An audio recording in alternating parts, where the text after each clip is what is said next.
From the Center for the Study and Teaching of Writing at The Ohio State University, this is Writers Talk. I'm Lindsay Fox. I have the privilege today of sitting down with singer-songwriter Liz Longley.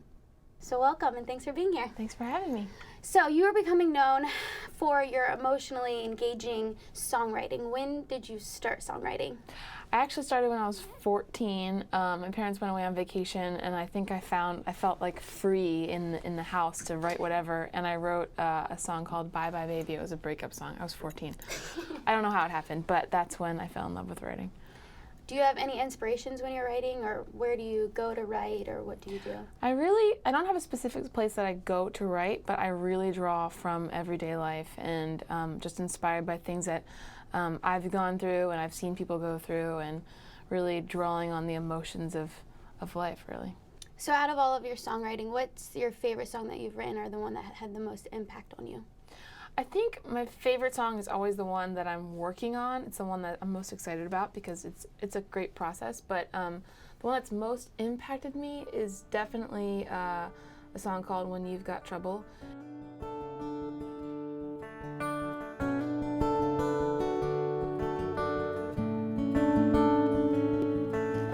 You've been kicking in your sleep, tossing and turning relentlessly, and I know you'd be lying if you told me you were fine. And you've been screaming in your head, swallowing the words that I know you would have said if you would just breathe. Oh, my heart is tangled all around you. When you've got trouble, I've got trouble too. Oh, my life is arm in arm with you. When you've got trouble, I've got trouble too. So what do you need? I'll kiss you awake when you've had a bad dream, and I'll tell you a story, make it up as I go, or I'll sing you a song that I know that you know. It goes, my heart is tangled all around you. When you've got trouble, I've got trouble too. Oh, my life is arm in arm with you. When you've got trouble, I've got trouble too.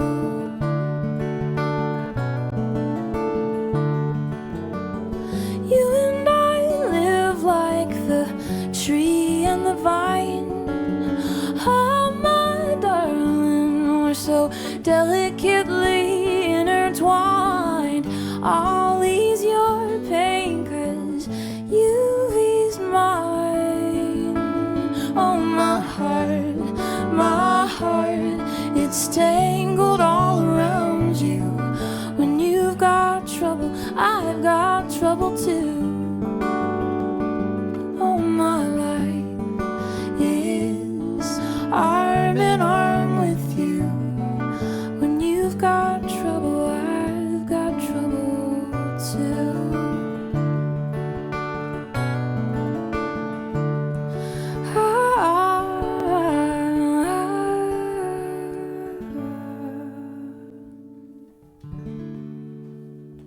And it's the first song on my latest CD, and I think I don't know, I've started every show with that song for the past year and a half, and people always, I get the most amazing emails about people like hearing it on the radio and then like reuniting with their ex, or like having a fight with their wife and then hearing the song and then calling them and being like, I'm so sorry. Like these incredible stories, and even people like on the way to the hospital for a huge surgery and that song made them feel better. Like these crazy things, and it's just so exciting to see that it's touched other people. That's when a song means the most to me. When did you really feel that you learned like the craft of songwriting? Well, I went to Berklee College of Music in Boston, and I actually majored in songwriting, and so I really learned the most there. I took advantage of every class and just was hungry to learn so much about songwriting. And it's the kind of thing that you'll never know enough. Like you just learn as you go. And but taking classes there has been, I don't know where I would be without it, really. What's your favorite part of just sitting down and just writing music? I think the best part about writing music is you never know what you're going to get. I just started co-writing, which is a really cool process. You sit in a room with sometimes a person you've never met, and you're like, wow, how are we going to get anything? And then 2 hours later, you have an entirely new song, and it's just a really cool. That's the best part, is never knowing what you're going to get, and then out of air, you just have a song. You recently just moved to Nashville. What made you want to move there? Well, I'm from Pennsylvania. I lived in Boston for 5 years and always toured out of there. I tour a lot. And I really wanted to find a place where I could hunker down and write with a lot of amazing writers and record a new record. And I tried New York City out for like 4 months, and I just couldn't do it. I live out of my minivan, and that wasn't working in New York City. So Nashville is definitely the place to be right now. I always wanted to move there. So it's cool, and I feel like I fit in with my country cowboy boots, so. Is there anything that you want to get out of Nashville? I mean, do you expect to stay there, or do you have plans to move after something happens there? Now that I've moved there, I really think I will be there forever. I hope to be there forever. I just think the possibilities are endless, and the amount of people there that are doing what I do is just endless, and people are always coming in and out of there. I can't see myself wanting to live anywhere else, except for maybe if I ever have enough money to have a second home in Pennsylvania, where I'm from. Now, off your latest album, you have this song of the cover of Van Morrison's Moondance. Mm-hmm. Now that was the first song that started playing on the Sirius XM radio. Mm-hmm. What was that like to hear that song on like the first time? I actually have never heard that song on Sirius XM radio, but when it first started being played, my dad called me, and he was in like some like coffee shop, and he heard it playing, and he was like, I just heard you singing, and he was like ringing up, and he's like, that's my daughter. And it was just really cool to hear him being excited about it, because he was the one that kind of raised me on Van Morrison and jazz music, and I kind of do like a jazzy version of Moondance, so that was a really cool like full circle moment. But I've never heard that, not that I can remember, on the radio. So What made you want to do that cover of Moondance?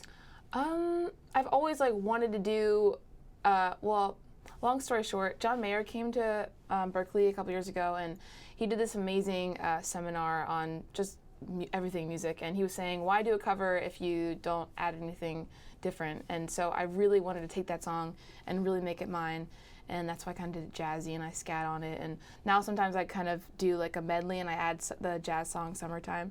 I don't know, I felt very inspired. I felt like I could do something with it, and I love playing it. It's a special song to me. One of your other songs that's pretty popular is the one that you said earlier, When You've Got Trouble. Mm-hmm. What, you won a couple awards for that, or an award. What was the award? Tell your listeners about that and what that song means to you. The first award that song won is called the International Acoustic Music Award, and that was just so exciting to be recognized by them. And I was still in college, I think, when that happened. So, and then I was like, oh, I'll enter some more contests. So it's been really cool to see what that song has done. What that song means to me? Well, I wrote that song when I came home from college one night, and I was like crying in my room. A very dear friend, and it was my boyfriend at the time, was going through a hard time, and I just thought, when you're down, I'm down. Like, I want you to be happy. So I wrote that song, and I remember like walking to my parents' room and be like, do you like this song? And they like started crying. They don't usually do that. So I was like, oh, I think this will work. And it's just been really cool to see the life of that song and how it's been doing. Now, when you write songs, I mean, I'm sure everyone does it in their own certain way and whatnot, but do you write the lyrics first and then come up with like the sound to go with it, or how do you personally do it? It's kind of a weird process. I pretty much always have an instrument. I play piano and I play guitar, but I really feel like I gotta feel the emotion and put it into the guitar and come up with a groove or a feeling, and then the melody comes, and then, but only like vaguely, and I'll start singing like la, la, la, like weird words, jumble words that don't make sense, and eventually it'll form into an idea. And sometimes I'll have a line that I'm like, I want to write a song with this line, but usually it's just a feeling, and I sit down and it ends up turning into something. Yeah. Now, you have your song Unraveling off of your new album, or your latest album. Mm-hmm. What does that song mean to you? That was a song I also wrote that while I was in college, and we were asked to write something completely honest. And usually I do write very honest. I like to write about things that I need to get off my chest or things I'm going through. And I realized I had never written about my grandmother, who she had lived with my family for several years, and she had Alzheimer's, and she was living when I was she was living at our home when I was writing that song. And it was really hard to watch her go through that, and that was my way of healing from it, to write about it. And I kept that song to myself for months. I didn't think I would ever play it out. I didn't think anyone would relate.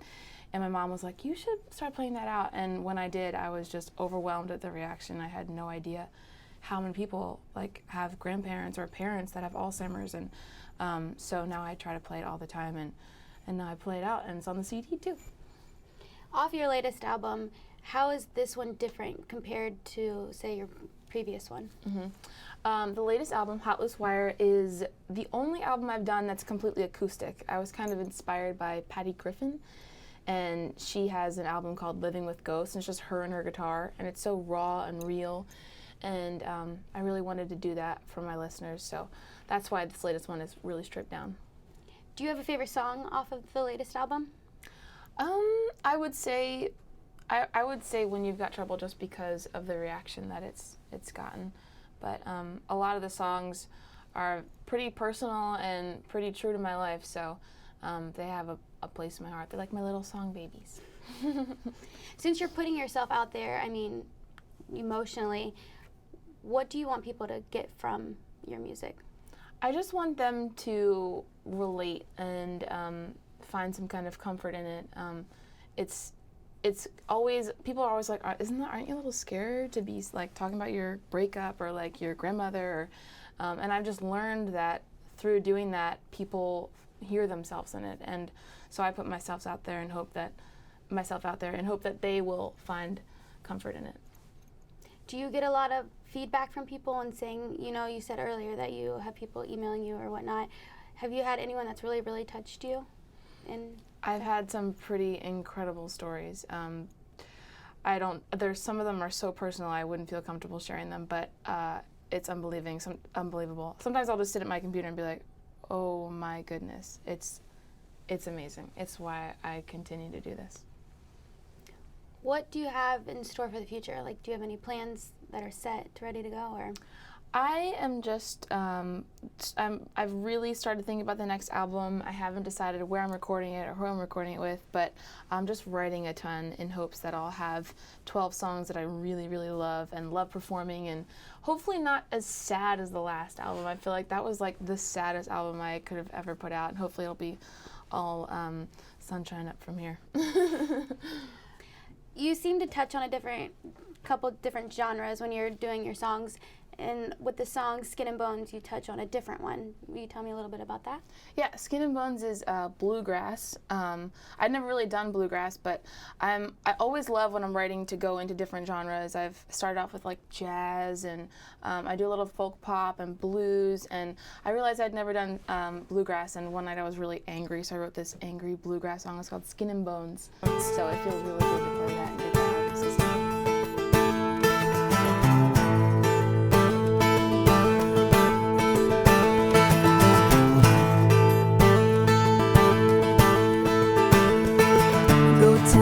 To the mountain, go sing it to the sky.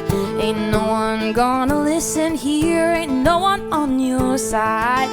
No, you don't get no mercy, your lies are cheap and cold. Well, I wonder if you have a heart, or if you're all just skin and bones.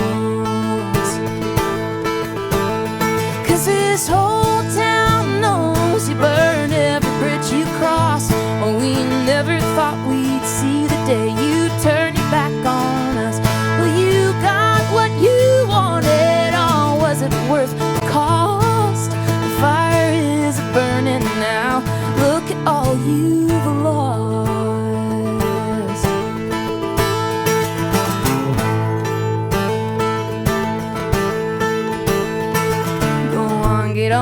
way now. Take any outbound road. And if you do look back one day, don't ever call this home. Ain't no one here your neighbor, ain't no one here your friend, ain't no one here wanna see your face around these parts again. 'Cause this whole town knows you burn every bridge you cross. Oh, we never thought we'd see the day you turned it back on us. Well, you got what you wanted, or was it worth the cost? The fire is burning now. Look at all you lost.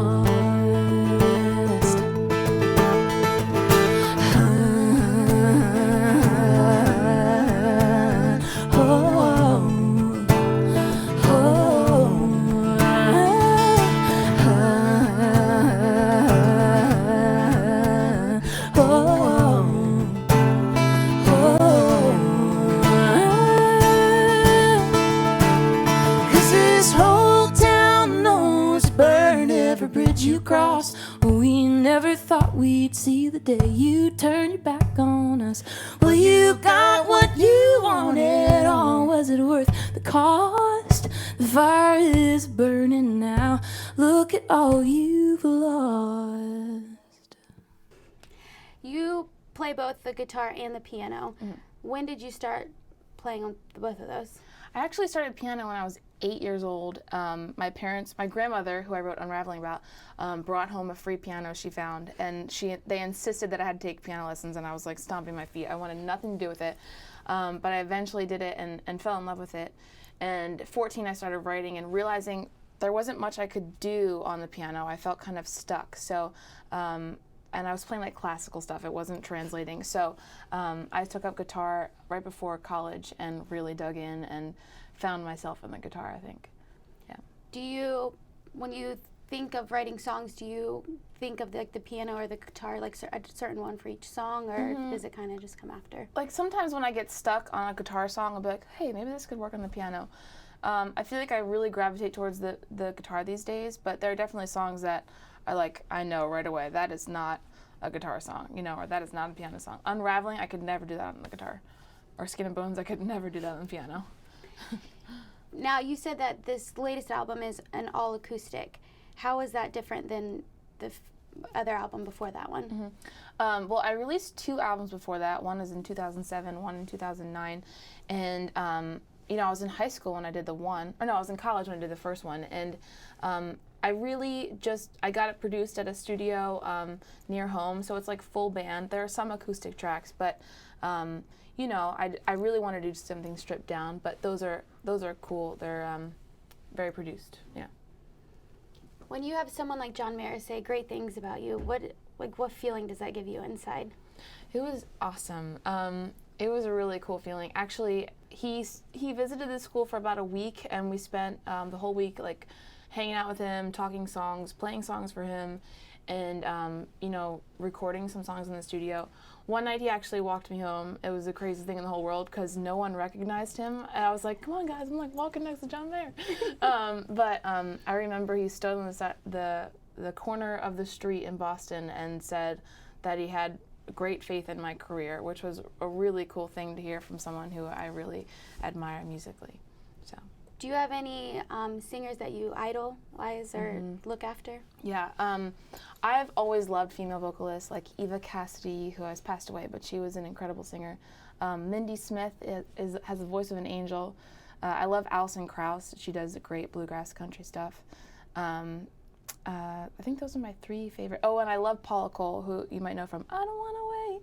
She's really cool. And she went to Berkeley, and I've got to open for her a couple times, and she's badass.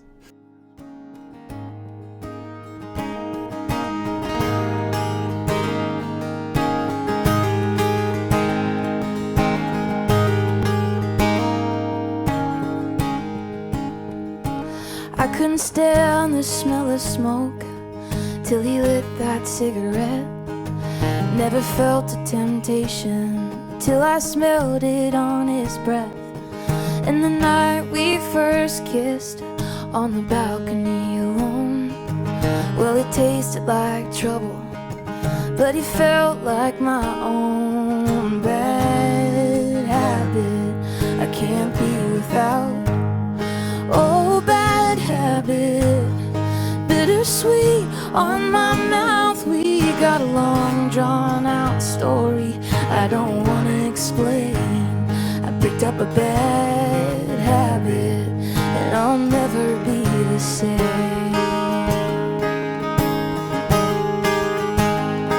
Even after all the love we made, all the records we spun, I was dying for more, just trying to fill up my lungs. But I knew it right then, he would never love me back. Still I told myself I'd never feel anything quite like that. Bad habit I can't be without. Oh, bad habit, bittersweet on my mouth. We got a long drawn out story I don't wanna explain. I picked up a bad habit and I'll never be the same. I light it up, breathe it in, let it all go, then I do it again. Light it up, breathe it in, I swear it almost feels like him. I remember what it felt like the first time. Ain't nothing like the first time. Bad habit, I'm gonna put you out. Oh, bad habit, I will miss you on my mouth. But we had a long drawn out story and it was bound to end someday. Oh, bad habit, oh, bad habit, I'll never be the same.